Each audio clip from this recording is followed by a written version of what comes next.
بسم اللہ الرحمن الرحیم حامدا و نصلی اما بعد. عزیز طلبہ و طالبات، السلام علیکم ورحمۃ اللہ وبرکاتہ. آج میں منہج العربیہ کے سبق نمبر 1 کو شروع کر رہا ہوں. منہج العربیہ مبتدی طالب علموں کے لیے بہت ہی اہم کتاب ہے، یعنی جو عربی سیکھنا چاہتے ہیں ان کے لیے بہت ہی اہم کتاب ہے. الدرس الاول، سب سے پہلے سمجھ لیں کہ اس سبق کے اندر، یعنی پہلے سبق کے اندر جو اصل مقصد ہے 2 لفظوں کا استعمال ہے، لفظ ھذا اور ذالکہ کا، کہ لفظ ھذا اور ذالکہ کو ہم کیسے استعمال کریں گے اور کن کے لیے استعمال کریں گے. اس سے پہلے کہ میں سبق کو شروع کروں، آپ کو بتا دینا چاہتا ہوں کہ اسماء اشارہ یعنی وہ الفاظ، وہ کلمات کہ جن کے ذریعے سے ہم کسی چیز کی طرف اشارہ کرتے ہیں. لرننگ عربک پلے لسٹ کے اندر میرے کچھ ویڈیوز ہیں، اس میں دیکھیں اسماء اشارہ سے متعلق 2 ویڈیوز بنے ہوئے ہیں. آپ ان کو اچھی طرح سے دیکھیں اور سمجھیں کہ اسماء اشارہ کی کون کون سی کلمات ہیں اور کن کے لیے کیا استعمال ہوتا ہے، یعنی واحد تثنیہ جمع کے اعتبار سے کیا فرق ہیں، اسی طرح مذکر اور مؤنث کے اعتبار سے کیا فرق ہیں، کس کے لیے کیا استعمال ہوتا ہے، قریب ہے تو اس کے لیے کیا استعمال ہوگا، بعید ہے تو اس کے لیے کیا استعمال ہوگا. ہم اس سبق کے اندر بات کریں گے لفظ ھذا اور ذالکہ سے متعلق، کیونکہ مصنف نے اس سبق کے اندر انہی دونوں لفظوں کا استعمال بتایا ہے کہ کیسے کریں گے. یاد رہیں کہ لفظ ھذا واحد مذکر قریب کے لیے استعمال ہوتا ہے اور لفظ ذالکہ واحد مذکر بعید کے لیے استعمال ہوتا ہے. مطلب یہ ہے کہ لفظ ھذا یہ ایسی چیز کی طرف ہم اشارہ کرنے کے لیے استعمال کریں گے جو کیا ہو، واحد ہو اور مذکر ہو اور ہمارے نزدیک میں ہو. تو اگر ہم اس چیز کی طرف اشارہ کرنا چاہتے ہیں تو لفظ ھذا استعمال کریں گے. اور اگر کیا ہو، واحد ہو، مذکر ہو لیکن دور میں ہو، تو ایسی چیز کی طرف اشارہ کرنے کے لیے لفظ ذالکہ استعمال کریں گے. اب ہم سبق کے اندر چلتے ہیں کہ سبق کے اندر کیا ہے. ھذا کتاب، یہ کتاب ہے. کتاب یہ واحد ہے، یعنی ایک کتاب کے لیے ہم استعمال کرتے ہیں کتاب، اور مذکر بھی ہے. کیوں؟ اس لیے کہ یہ علامت تانیث سے خالی ہے. تو اگر ہم ایک کتاب کی طرف اشارہ کر رہے ہیں جو ہمارے پاس میں رکھی ہوئی ہے، ہم کیا کہیں گے، ھذا کتاب، یہ کتاب ہے. ذالکہ فرس، فرس کے معنی گھوڑا.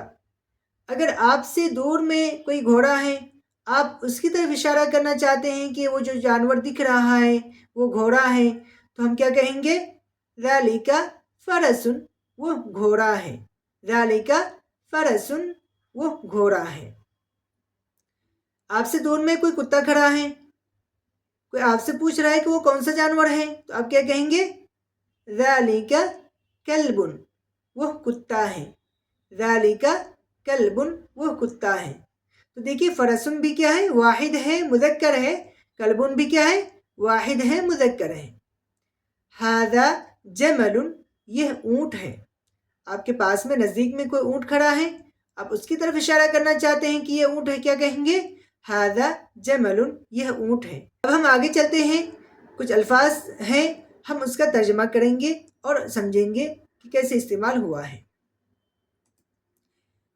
ھذا کتاب، یہ آپ نے پہلے بھی دیکھ لیا کہ پاس میں آپ کی کوئی کتاب ہے، اس کی طرف اشارہ کرنا چاہتے ہیں، کیا کہیں گے، ھذا کتاب. ذالکہ فرس، آپ سے دور میں کوئی گھوڑا کھڑا ہے، آپ اس کی طرف اشارہ کر رہے ہیں، کیا کہیں گے، ذالکہ فرس، وہ گھوڑا ہے. ھذا کلب، یہ کتا ہے. پاس میں آپ کے کتا کھڑا ہے، کیا کہیں گے، ھذا کلب، یہ کتا ہے. ھذا جمل، یہ اونٹ ہے. پاس میں کیا ہے، اونٹ کھڑا ہے، نزدیک میں ہے، کیا کہیں گے، ھذا جمل، یہ اونٹ ہے. ذالکہ قلم، وہ قلم ہے. آپ سے دور میں قلم رکھی ہوئی ہے، آپ اس کی طرف اشارہ کرنا چاہتے ہیں، کیا کہیں گے، ذالکہ قلم، وہ قلم ہے. قلم کے معنی قلم. ھذا کلب، یہ کتا ہے. ذالکہ جمل، وہ اونٹ ہے. دیکھیے پہلے ھذا جمل آیا تھا، یعنی نزدیک کی صورت میں ہم ھذا کا استعمال کیے تھے. اب ہمیں دور سے کوئی اونٹ دکھ رہا ہے، ہم کیا کہیں گے، ذالکہ جمل، وہ اونٹ ہے. ذالک فرس، وہ گھوڑا ہے۔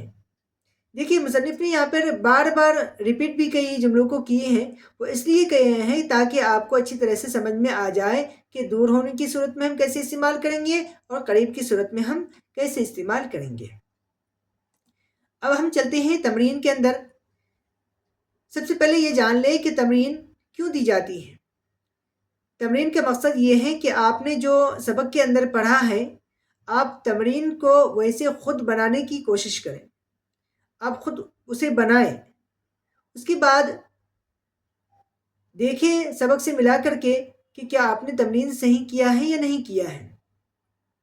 میں نے یہاں پہ ہر ایک کا عربی بنا دیا ہے، لیکن میں ہر ایک سے یہی کہوں گا کہ سب سے پہلے آپ خود اردو جو ہے اس کو کاپی میں اتاریں، اردو جملوں کے عربی جملے بنائیں، پھر آپ چیک کرنے کے طور پر کہ صحیح بنا ہے یا نہیں بنا ہے، آپ اس کے بعد ہی آگے دیکھیں کہ کس اعتبار سے کون سا یہ بنایا گیا ہے۔ یہ کتا ہے، اس کے لیے ہم کیا استعمال کریں گے؟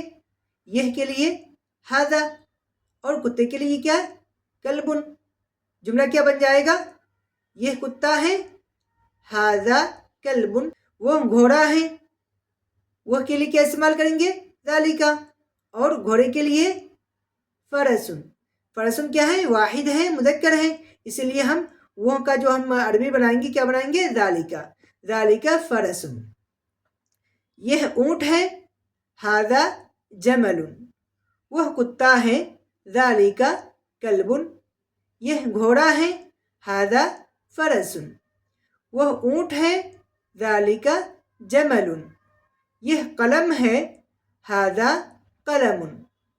وہ کتاب ہے، ذالکا کتاب۔ یہ انسان ہے، ھذا انسان۔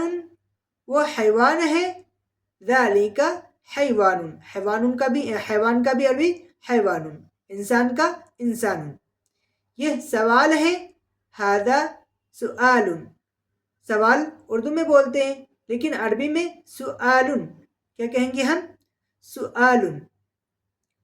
ھذا سؤال۔ وہ جواب ہے، ذالکا جواب۔ جواب کا جواب۔ وہ کتاب ہے، ذالکا کتاب۔ وہ قرآن ہے، ذالکا قرآن۔ وہ سہل ہے، سہل آسان کو کہتے ہیں، ذالکا سہل۔ آپ کو سمجھ میں آ گئی ہوگی کہ اس سبق کے اندر جو اصل مقصد ہے لفظ ھذا اور ذالکا کا استعمال ہے، کہ ہم ان دونوں لفظوں کو کیسے استعمال کریں گے۔ اب آپ خود جو بھی چیزیں آپ کے سامنے آ رہی ہوں گی، آپ اس لفظے کو دیکھیں کہ اگر وہ مذکر ہیں اور واحد ہیں، تو اگر پاس میں ہے تو اس کے لیے ہم کیا استعمال کریں گے، دور میں ہے تو اس کے لیے کیا استعمال کریں گے۔ آپ اگر عربی سیکھنا چاہتے ہیں تو ڈیلی آپ کے آس پاس میں جو چیزیں ہوتی ہیں آپ اس کا عربی ٹرانسلیشن دیکھیں اور اس کے اعتبار سے آپ اس کے جملے بنانے کی کوشش کریں۔ سب سے پہلے یہ چھوٹے چھوٹے جملے بنائیں تاکہ آپ کو بڑے جملے بنانے میں آسانی ہو۔